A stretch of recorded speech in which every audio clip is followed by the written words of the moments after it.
Indeed, a special privilege for me to be here with you this morning. I had an opportunity to visit your campus, listen to your introductory presentation, and I must say, what you have created here is absolutely remarkable. It's a great institution with whole new idea of learning from environment, ecosystem, collaborations, and provide focus on something that is very important in our day-to-day life, and that is values, ethics, morals, character. Today we indeed live in a knowledge society. Knowledge does play a more important role in the prosperity and progress of a community today than ever before. Great deal of complex problems are solved with knowledge. Wealth is created with knowledge. And with knowledge, we can build better quality of life for a large number of people, not only just in India, but in other parts of the world. I work on technology, a little bit on science, and I value my tools a great deal. In religion, you are looking for truth within yourself, through God. In science, you are searching for truth outside of yourself. The truth that you find in science could have an impact on large number of people, because the truth that you find in science has huge amount of applications in many, many different areas. Technology has been the key driver for the last 50-60 years in improving longevity, decreasing infant mortality, improving communication, transportation, comfort, and has really solved many, many complex problems in this world. At the same time, knowledge and technology and science has not been able to solve problems related to hunger, poverty, environmental blunders, violence, greed, and a lot more. I believe the biggest challenge in the world today is to really address poverty. Many of the conflicts today really relates to the conflicts between haves and have-nots. Tensions in the world, terrorism, violence essentially has roots in poverty. I was in Israel a year and a half ago, and I was having a meeting with the president there, and he said, Mr. Pitroda, people think that the Arab conflict has to do with difference between Jews and Arabs. But he said the real challenge is poverty. If we can bring development to the large number of people here, tension would be eased. In our own country, you look at what's going on with Naxalites. Same challenge.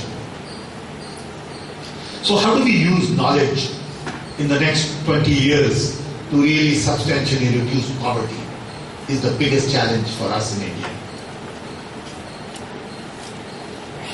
In the last decade,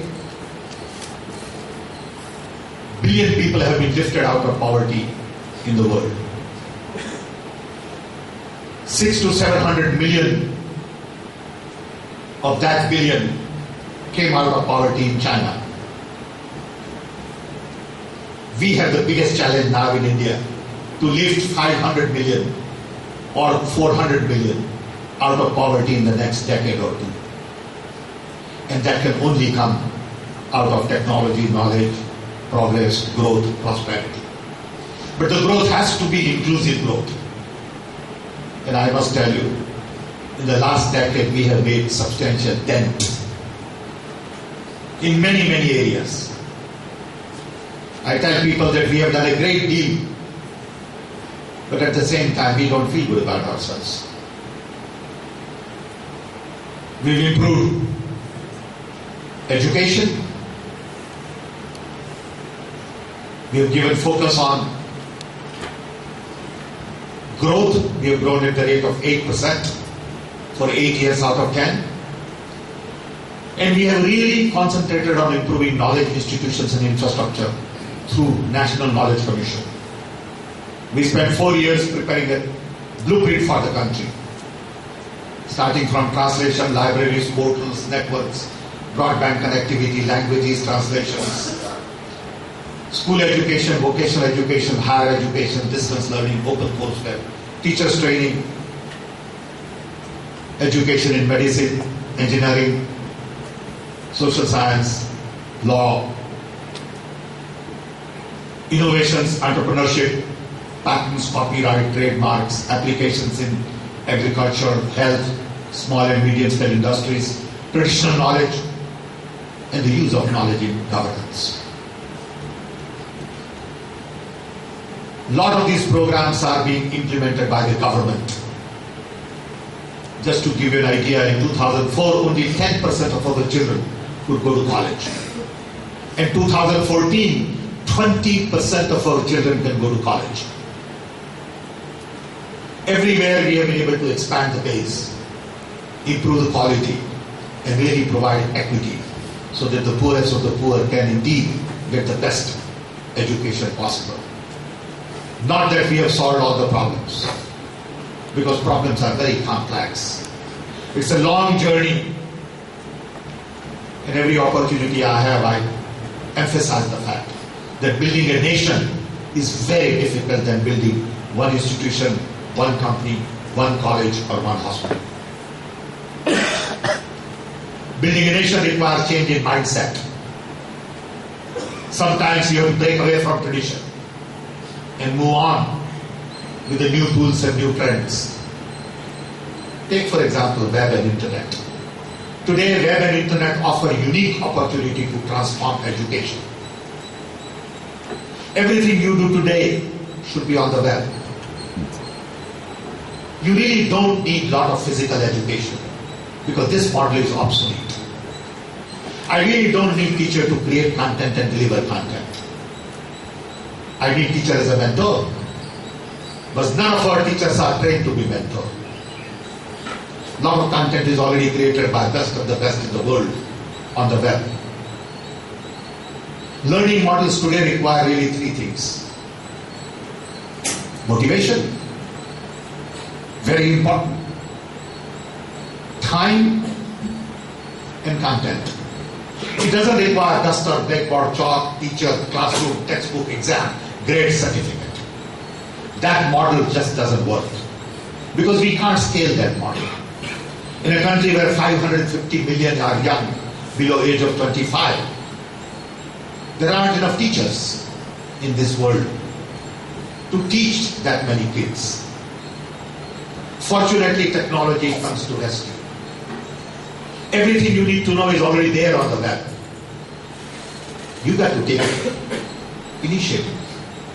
You got to motivate yourself to learn. And if you don't, then you fall behind. Don't expect somebody else to solve your problem anymore. And that's why institutions like this must build people with great deal of self-confidence. And when you go to learnings of Ramakrishna Mission, Vivekananda, it is all about building strong, stable self. Character, value are the key. Gandhiji also talked about same thing. truth and absolute truth, non-violence, self-reliance, sacrifice, concern for others, special concern for minority, underprivileged. These are all fundamental principles in life that people forget because of greed, because of personal interest. They lose sight of community interest, and conflicts begin to develop. It is unfortunate that the kind of world we have created doesn't quite focus on the character.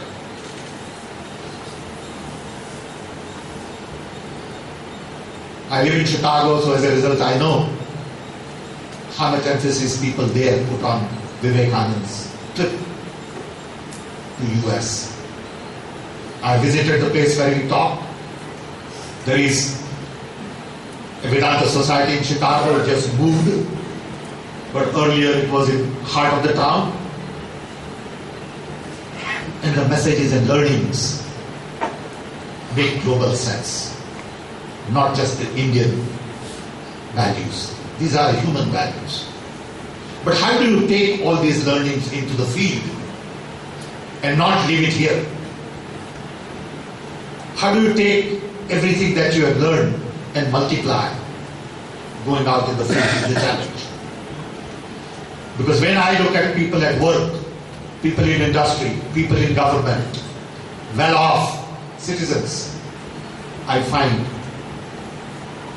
a vacuum in moral standards, ethics, characters. At the end of the day, students learn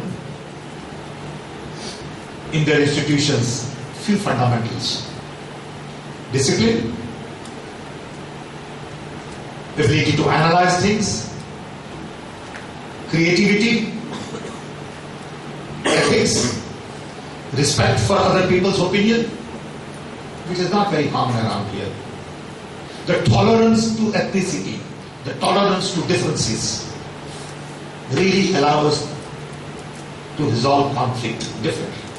Conflict resolution is such an important part of a society like ours, where there is huge diversity, difference in languages, difference in culture, food, custom.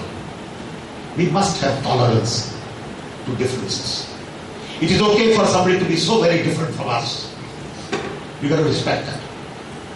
And I think we lose sight of that. We want everybody to be like us. Recently there was a book published which criticized Hindu religion, and we have banned that book. And that bothers me. What it tells me that a great religion like Hinduism can't stand criticism. It's okay for somebody to criticize. It's okay for somebody to be different. We have to be so strong that we can't worry about some little criticism by somebody. It is unfortunate that the entire society approves of this kind of ban. And we take pride in the fact that we could ban a book like that. I see it completely in a different way. Saying we are so great, it's okay for one to criticize. They will figure it out someday. We should take it personally. And that's what education is all about. That's what knowledge is all about. We also need to be global, multidisciplinary. You take all these very basic values into your life going forward, and you will begin to change the society. We are at a tipping point in the history of India.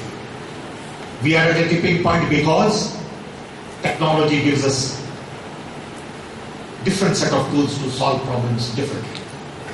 We can leapfrog with biotech, nanotech, materials, alternate energy, IT, computers, software, and you name it. And the young talent. When you have 550 million young below age of 25, you are bound to have 10 million smartphones. There's nothing you can do. Sheer statistics gives you an edge. How do you use this talent to solve problems differently? And to do that, you need to innovate, you need to think out of the box, and you need to at times forget your past. If you hang on to your past all the time, you don't build future. To build something new, at times you have to kill something old. It's painful. You have to be very careful as to what you are killing. We are at a tipping point because the world is changing rapidly. India is rising, China is rising. But I worry that we are also at crossroads. Our politics, our social systems are very rigid. Our older people don't want us to change. They want us to hang on to our past because that serves many of them. So status quo has become very important to many. And you have in the society these forces of people who want change and people who don't want change. And young don't demand change, unfortunately. Young just listen to old. And if young are not rebel, you won't get change. So I am looking to a lot of young like you to bring about generational change in our system. So you can lift 300 million below poverty line into respectable standard of living. It is in our interest to make sure that people live comfortably. It is our interest to share, to collaborate. And I find at times we have not been able to take care of large number of our poor. So when we talk about food security, when we talk about employment guarantee schemes, right to information, democratization of information, many people react. They think we are too pro-poor. Everybody wants to be pro-business, GDP, GNP, per capita income. That's a Western model. Indian model must be different. Indian model must work for ourselves and not for the global audience. Indian model must take care of our people and not really worry about somebody else's yardstick. Of course, GDP, GNP growth is important, but at what cost? There is no sense in having more billionaires when there are more poor millions. We know all the answers, but we don't have the courage to face the reality and begin to solve these problems. We don't speak up enough in our democracy because we are feudal and hierarchical. And that's the challenge I believe our young will have to accept. Our young will have to be change agents, demand change, be part of the change, use new tools and new technology, break barriers and innovate. You are lucky to be part of this institution. This institution has given you all the tools and freedom and flexibility. I hope going forward you play an important role in our community. I want to thank Swamiji and your teachers here for giving me this opportunity. I don't want to take too much of your time, but I can talk about these things forever and ever. Because I'm passionate about the kind of India we want to build. I worry about the kind of India we are building today. I worry about the national conversation, to me, which is rubbish. I worry about the fact that our intellectuals are not really putting their head up and saying things that need to be said. I worry when I see cricket, Bollywood and gossip on our media. I worry about our young when they are not into looking at the future but into worrying about entertainment. We need more people like Swami Vivekananda. We need more young like him who take the message of change, character and spread it around to a large number of people and be the change agent we need. Thank you. And once again, thank you for inviting me.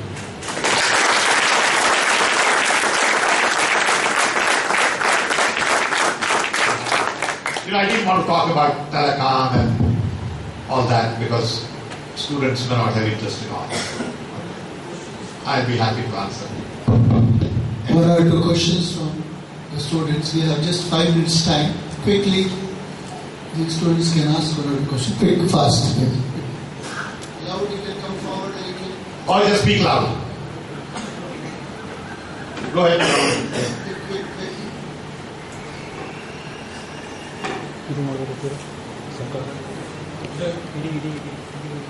There's a people like Satyanadella and Rajesh Mishra who are top of Microsoft India.